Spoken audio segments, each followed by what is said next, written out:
1985, le Québec, l'Ontario et 8 États frontaliers américains signaient la Charte des Grands Lacs. En 2001 et en 2005, de nouveaux textes venaient donner plus de tonus à cette charte. Pourquoi une Charte des Grands Lacs à 85? Quels sont les enjeux, les raisons, les objectifs derrière? Souvent, quand on regarde sur une carte, on voit des quantités phénoménales d'eau. Mais ce qu'il faut comprendre, les Grands Lacs sont fragiles. Le taux de renouvellement des eaux dans les Grands Lacs est très faible.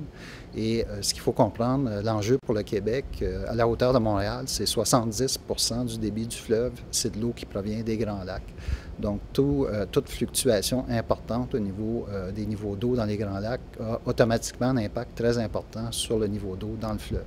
Fin des années 90, début des années 2000, il y avait certains projets de dérivation d'eau, soit par des bateaux-citernes, soit par des canaux qui seraient creusés vers le bassin du Mississippi pour dériver des quantités importantes d'eau. Et face à cette menace-là, les États américains, l'Ontario et le Québec ont décidé d'initier, pas la signature, mais bien la négociation d'une entente qui a culminé par la signature en 2005 de l'entente sur la gestion durable des eaux du bassin Grand Lac-Saint-Laurent. Quel a été le rôle du Québec en 2005 dans la signature, dans la conclusion de cette entente? Bien, écoutez, tout au long de la négociation de l'entente, le Québec a vraiment joué un rôle de leadership. Le fait que le Québec était un peu un outsider, en guillemets, pour les États des Grands Lacs, ça nous permettait de souvent jouer le rôle de conciliateur dans des positions qui pouvaient parfois être divergentes entre des États américains. Donc, on a vraiment joué un rôle, je dirais, déterminant dans la conclusion de l'entente. Je pense que tous les partis à l'entente le reconnaissaient.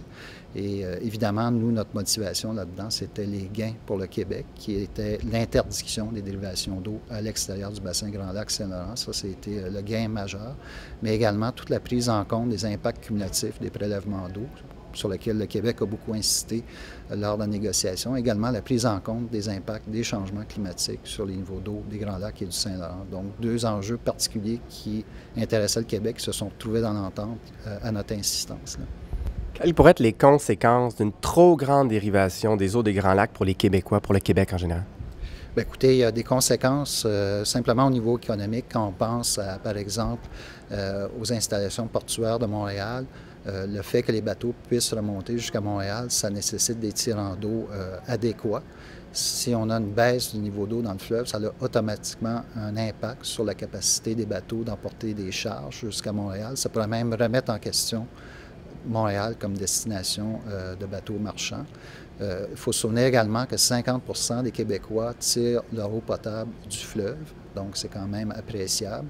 Et il y a beaucoup de systèmes écologiques fragiles le long du fleuve, les milieux humides qui sont très dépendants des niveaux d'eau, donc ça peut avoir un impact très important sur les écosystèmes. Le cœur de l'entente de 2005 concerne l'interdiction de nouvelles dérivations ou l'augmentation de dérivations existantes.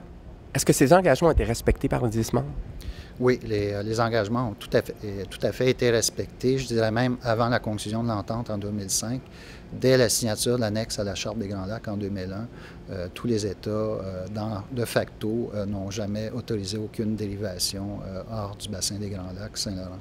Donc, ça a été une grande victoire pour le Québec. Je le répète, on est peut-être la juridiction qui a le plus à perdre compte tenu du fait qu'on est en aval des Grands Lacs. Déjà, il y a des fluctuations naturelles importantes au niveau du fleuve. Si en plus, il y a une baisse d'une source importante des débits d'eau du fleuve, bien, les impacts vont être d'autant plus importants. Monsieur Gaucher, merci beaucoup. Merci.